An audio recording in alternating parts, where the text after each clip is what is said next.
Topic হইল গিয়া যে মৌজুদা হালাতের মধ্যে মুসলমান পেরেশান কোন কারণে। এই যে বর্তমানে প্রত্যেকটা দেশের মধ্যে মুসলমান পেরেশান কোন কারণে, খাস করে এই ভারতবর্ষের মুসলমান যে এত জুলুম আর সিতমের শিকার খানে কোন কারণে, এই ব্যাপারে কোনো কিছু আল্লাহ নবী সাল্লাল্লাহু আলাইহি ওয়াসাল্লামে হাদিস শরীফের মধ্যে ফরমাইছেন আমরা দেখবো, এবং কোরআন এবং হাদিসের রোশনীতে আমরা এই জিনিসটা বুঝমু, জানমু, জানার চেষ্টা করবো। দেখুন আল্লাহ রাব্বুল আলামিন কোরআন শরীফের মধ্যে ফরমাইছেন, আউযু বিল্লাহি মিনাশ শাইতানির রাজিম, ইন্নাল্লাহা লা ইউগাইয়িরু মা বিকাউমিন হাত্তা ইউগাইয়িরু মা বিআনফুসিহিম। যে তোমার তান হালত অত পর্যন্ত সময় পর্যন্ত আমি বদলাইতাম না, আল্লাহ কইতরা যত সময় পর্যন্ত তুমি তাই খুদ তোমার নিজের হালাতরে বদলাইবে না। মাহতারাম দোস্ত বুজুর্গ, দেখো কা কইতরা যে লা ইউগাইয়িরু মা বিকাউমিন হাত্তা ইউগাইয়িরু মা বিআনফুসিহিম। যত সময় পর্যন্ত তোমরা হালাতরা আমি বদলাইতাম না, আল্লাহ কইতরা যত সময় তোমার তান নিজের হালাত নিজে বদলাইবে না।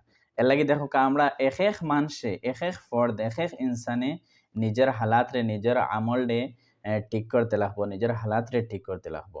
অত সময় পর্যন্ত আল্লাহ আপনার হালাত বদলাইতে না, যেত সময় নিজে খাড়া হইবা না, নিজে উঠিবা না, নিজের হালাত বদলানির মধ্যে আপনি চেষ্টা করবা না, খুশির মধ্যে লাগবা না, অত সময় পর্যন্ত আপনার হালাত আল্লাহ তাআলা বদলাইতে না। আর দেখো যে সময় মানুষের হালাত বদলাইতো না, এই হালাতের মধ্যে চলিয়া যার, ফিরিয়া যার, আল্লাহর নাফরমানি করের, বেনমাজি হইয়া তাকের, রোজা ধরেন না, আপনার রাখের না, বিভিন্ন প্রকারের যে সময় আল্লাহর নাফরমানির মধ্যে লিপ্ত তাকের বন্দা, তাহার কারণে আল্লাহ আপনার হালাতরে বদলাইতে না, আপনি চেষ্টা করতা করার কারণে আল্লাহ কি তার আপনার হালাতরে বদলাইয়া দিবা। আপনি চেষ্টা করতা হালাত বদলাইবা এবং হালাত বদলাইবা। আর যদি ইলা করে না কোনো মানুষে, তাহলে আল্লাহ তাআলা ওলা আযাব দিবা, ওলা শাস্তি দিবা, ওলা মুসিবতের মধ্যে গিয়ে আপনারে ফালাইবা, যে আপনি বাঁচিবার কোনো রাস্তা পাইতা না। আল্লাহ ফরমাইতে রাখি যে কিতা, ফালা মারাদ্দা লাহু ওয়া মা লাহুম মিন দুনিহি মিন ওয়াল। যে খেয়েও যে সময় আমি আযাবের মধ্যে ফালাইমু, লিপ্ত করমু, মুসিবতের মধ্যে ফালাইমু, মুসিবত দিয়া লিপ্ত করিয়া তুমি, তখন খেয়েও নাই তোমার এই জিনিসটার থেকে, মুসিবত থেকে দূর করতো আর আপনারে পালা করতো, সুস্থ করতো, খেয়েও নাই। আমি যে সময় তোমারে মুসিবত দিমু, পেরেশানি দিমু। মাহতারাম দোস্ত বুজুর্গ, এই আয়াত দ্বারা বোঝা গেল যে নিজের হালাত নিজে বদলাইতে লাগে, তো আল্লাহ আপনার হালাতরে বদলাইয়া দিবা। আর যদি হালাত বদলাও না, তাহলে ওলা খান মুসিবতের মধ্যে, ওলা খান পেরেশানির মধ্যে আল্লাহ তাআলা আপনারে লিপ্ত করবা, যে আপনি এই পেরেশানি থেকে, মুসিবত থেকে বাইরে হইতে পারতা না। গতিকে আমরা আল্লাহ তাআলা নাফরমানি করতাম না, আল্লাহ তাআলার হুকুম মোতাবেক চলতাম এবং নিজের হালাতরে ঠিক করার, নিজের হালাতরে বদলাইবার চেষ্টা করতাম। আর এক হাদিস শরীফের মধ্যে আল্লাহ নবী সাল্লাল্লাহু আলাইহি ওয়াসাল্লাম ফরমাইতরা যে তিনটা জিনিস ফরমাইছেন নবী সাল্লাল্লাহু আলাইহি ওয়াসাল্লামে, যে এক জমানাওয়ালা আইব, যে এই জমানার মধ্যে মানুষের তিনটা বুড়াই খাম করব, আর এই তিনটা বুড়াই খাম করার লক্ষণ হইল গিয়া যে কিতা, আপনার লাগি এই পেরেশানির আপনার সামান আপনি জোগাড় হইলা। এক নম্বর হইতরা যে ইউশিকু আইয়াতি আলান নাসি জামানুন লা ইয়াবকা মিনাল ইসলাম ইল্লা ইসমুহু, লা ইয়াবকা মিনাল ইসলাম ইল্লা ইসমুহু। মুসলমান শুধুমাত্র নাম রইব, কিন্তু খাম কিচ্ছু মুসলমানই রইত না। মাহতারাম দোস্ত বুজুর্গ, আমরা তোরা গৌর ফিকির করি যে বর্তমানে আমরা যে মুসলমান হিসাবে আছি, যে শুধুমাত্র নাম মাত্র মুসলমান, কিন্তু আমল হিসাবে কিচ্ছু মুসলমানই ইসলামিক আমরা কাছে আসেনি। যদি থাকে না, তাহলে ইসলামের মধ্যে আইতাম আমরা, কিছু ইসলামিক বনিতাম আমরা। যে নামাজের মধ্যে আপনার নামাজ কিলা পড়িতে লাগে, তিলাওয়াত করা লাগে, তসবিহ পড়া লাগে, দুরূদ শরীফ পড়া লাগে, এরপরে বিভিন্ন প্রকারের নফল ইবাদতগুলো আছে। দেখুন নামাজের মধ্যে যে মানুষ নামাজ পড়ে, ঠিক আছে, নামাজ শুদ্ধ আছে না, এইগুলো আমরা দেখা দরকার। কোনো মানুষ আছে নামাজ পড়ে, তারপরে বুড়াই করে, কোন কারণে করে? আর না, হুকুম আইছে যে কিতা, নামাজ পড়িলে বুড়াই খাম থেকে মানুষ বন্দা বাঁচিয়া রইতে পারে, কিন্তু নামাজ পড়ার পরেও কিতার লাগে বদখামের মধ্যে যায়, নিশ্চয় নামাজ শুদ্ধ না, নামাজ ও নামাজের মতো নামাজের না, গতিকে ভুল আর গলত খামের মধ্যে আবার বন্দা যার। তো এক নম্বর যে জিনিসটা কইছেন যে আমরা ফিতনার মধ্যে পড়মু, আমরা মুসিবতের মধ্যে পড়মু, এটা হইল গিয়ে এক নম্বর জিনিসটা কিতা, মানুষে মুসলমান, নামমাত্র মুসলমান, কিন্তু আমল মুসলমানই নাই, কুফরি, কাফিরি এই আমলগুলা আই গেছে। তাহলে বুঝবা যে কিতা আপনার লাগি মুসিবতের মধ্যে আপনি গিরিবা। তে গতিকে আমরা যদি এখন নিজে নিজের এই হাদিস শরীফ নিয়ে আমরা নিজেদের বদলাও করার চেষ্টা করতাম, যে আমার কাছে কিচ্ছু ইলা আমল আসেনি, যে শুধুমাত্র আমি মুসলমান আর খাম করি আর গয়রের খাম করি আর মুশরিক হলর খাম করি আর কাফির হলর খাম করি, এগুলা কিছু আদত আছেন। তখন নামাজ ছাড়াও সবচেয়ে বড় হইতরা কুফুরি, এটা গিয়া আপনার সবচেয়ে বড় যে তখন নামাজ মামুলি জিনিস নাই। সবচেয়ে বড় ফাজিলতওয়ালা আমল হইল গিয়া, আর আল্লাহর কাছে সবচেয়ে পছন্দীয় আমল হইল গিয়া নামাজ পড়া। গতিকে এই নামাজ বহুত কিমতি, আল্লাহ তাআলার তরফ থেকে দেওয়া এক তোহফা, একটা গিফট, আল্লাহর কাছ থেকে খাস লনেওয়ালা এক জিনিস, এটা হইল গিয়ে নামাজ। নামাজের মাধ্যমে আপনি বহুত বড় বড় জিনিস হাসিল করতে পারবা আল্লাহর কাছে। তে এটা মেরাজের মধ্যে গিয়ে আল্লাহ তাআলা আরশের মধ্যে এটা ফরজ করছেন। আর বাদবাকি ফরাইজ যেগুলো আছে দুনিয়ার মধ্যে করছেন। তাহলে অনেক বোঝা যায় যে নামাজের ভ্যালু কতটুকু। আর আমরা এটারে একদম টোটাল আমরা মানুষে ভ্যালু দিয়া না। গতিকে কিতা করতাম ১ নম্বর যে আমরা ইসলামিক বনিতাম আর নামাজি বনিতাম ১ নম্বর। ২ নম্বর আল্লাহ নবী সাল্লাল্লাহু আলাইহি ওয়াসাল্লাম ফরমাইতা যে কিতা ওয়ালা ইয়াবকা মিনাল কুরআন ইল্লা রাসমুহু। আর ওলা এক জবানা আইব যে জবানার মধ্যে মানুষে কোরআন দিয়ে শুধুমাত্র রসম ও রওয়াজ হিসাবে পড়িব।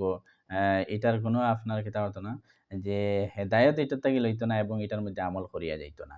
মাহতারাম দোস্ত বুজুর্গ দেখো নিজে এই হাদিস শরীফ শুনানির অর্থ হইল পেশঙ্গুই যে নবী সাল্লাল্লাহু আলাইহি ওয়াসাল্লাম দিছেন এর অর্থ হইল গিয়া যে কিতা দেখতাম যে আমার কাছে এইগুলা বুড়াই আছে না, যদি আয় তাহলে এইগুলা দূর করতাম করে বেহতর যে কাজইলা আমরা করতাম নিজের কাছে একটা বদলাও একটা চেষ্টা করতাম। নবীজি ফরমাইতরা যে কিতা যে কোরআন শুধুমাত্র নামমাত্র রইব আর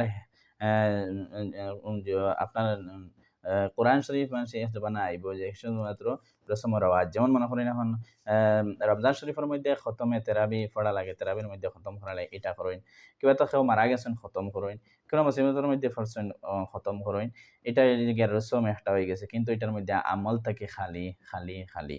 তে গতিকে আমরা যারা এই জিনিসটা এখন এই হদিস বুঝলাম, বুঝার পরে এখন নিজের মধ্যে যদি এইগুলা কমি থাকে তাহলে এই কমিরে দূর করিয়ে আমরা কিতা করতাম, কোরআন শরীফের মধ্যে আমল করতাম এবং কোরআন শরীফ পড়িতাম, তিলাওয়াত করতাম, বুঝতাম এবং অন্যরে বুঝাইতাম আমল করার এবং অন্যরে আমল করানোর চেষ্টা করতাম। ৩ নম্বর হাদিস, ৩ নম্বর যে কথা আল্লাহ নবী সাল্লাল্লাহু আলাইহি ওয়াসাল্লাম এই হাদিস শরীফের মধ্যে ফরমাইছেন যে কিতা মাসাজিদুহুম আমিরাতুন ওয়া হিয়া খারাবুম মিনাল হুদা। যে মসজিদ রইব খুবসুরত খুবসুরত ইমারত রইব মসজিদ, আর এটা হেদায়েতটা কি আর নামাজি হলতে খালি রইব। মাহতারাম দোস্ত দেখো বর্তমানে মসজিদা হালাত এইরকম আমরা রয়ে গেছে যে মসজিদ, প্রত্যেক মসজিদের মধ্যে টাইলস মারা, প্রত্যেক মসজিদ খুবসুরত সাজানি, বিল্ডিং বালাখানা, কিন্তু এটার মধ্যে যারা নামাজি আছেন দেখা যাইব যে নামাজি কেমন আছেন। নামাজি আস্তা মহল্লার মধ্যে যদি নামাজি তা হইন, যদি বেটা মানুষ তা হইন ৫০০ জন, তাহলে মসজিদের শুধুমাত্র ১০ জন কিংবা ১৫ জন, বেশ হইলে ২০ জন ফজরের নামাজ জোহরের নামাজ, কিন্তু নামাজি দেখা যায় না মসজিদের মধ্যে। গতিকে আমরা কিতা করতাম, নিজে সেও আপনার নামাজি বানাইতে পারতো না। নিজে যে সময় বদলাও, নিজে যে সময় টার্গেট এস্টিমেট ইরাদা আইনবা না যে আমি নামাজ পড়িতাম, নামাজি বনিতাম, আমলি বনিতাম, তখন আল্লাহ তাআলা তার তরফ থেকে আপনারে মদদ করবা, সাহায্য করবা। গতিকে পইলা নিজে কদম উঠাইতে লাগে। ওই হিসাবে কিতা করতা আপনি নামাজি বনিতা। এক মসজিদর এক মহল্লার প্রত্যেক মানুষে যদি নিজে বদলাওয়ার চেষ্টা করে তাহলে নামাজি বনিতে পারবো।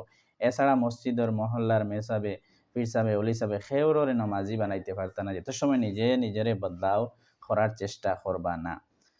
এর লাগি আল্লাহ নবী সাল্লাল্লাহু আলাইহি ওয়াসাল্লামের এই যে ৩টা পেশঙ্গুই ফরমাইছেন আল্লাহ নবী সাল্লাল্লাহু আলাইহি ওয়াসাল্লামে যে ভবিষ্যতে একবার হলো আইব যে মুসলমান শুধুমাত্র নামমাত্র রইব আর কোরআন শরীফ রসম রেওয়াজে পড়াইব। আর ৩ নম্বর হইল গিয়া আপনার মসজিদ হল আমি বিল্ডিং বালাখানা বনিব, কিন্তু মানুষ হেদায়েত থেকে খালি রইব আর নামাজি বেনামাজি রইবা, নামাজ পড়িতে না মানুষে। গতিকে যদি এই হাদিস শোনার পরেও যদি আমরা ঠিক করি না আমরা হালাতরে এই আয়াত দ্বারা যে আমরা যদি আমরা হালাতরে ঠিক করি না, তাহলে বেশ দিন নাই আমরা যে এখন গাফলতের মধ্যে আছি, এখন মুসিবতের মধ্যে আছি। যদি ভারতবর্ষের মুসলমানের হালাত জিগানি হয়, প্রত্যেক জায়গার মধ্যে, প্রত্যেকটা স্টেটের মধ্যে, প্রত্যেকটা ডিস্ট্রিক্টের মধ্যে মুসলমান হর হালাতের মধ্যে পেরেশানি আছে। গতিকে আমরা চেষ্টা করতাম নিজের হালাতরে বদলাইতাম এবং বেহতর থেকে বেহতর হালাত বানাইতাম এবং বেশ বেশ করে পড়িতাম এবং আওলাদের শিক্ষা দান করতাম, ইসলামিক এবং দুনিয়াদারির শিক্ষা দিতাম। আল্লাহ তাআলা আমরা তৌফিক দিতে, আল্লাহুম্মা আমিন ইয়া রাব্বাল আলামিন।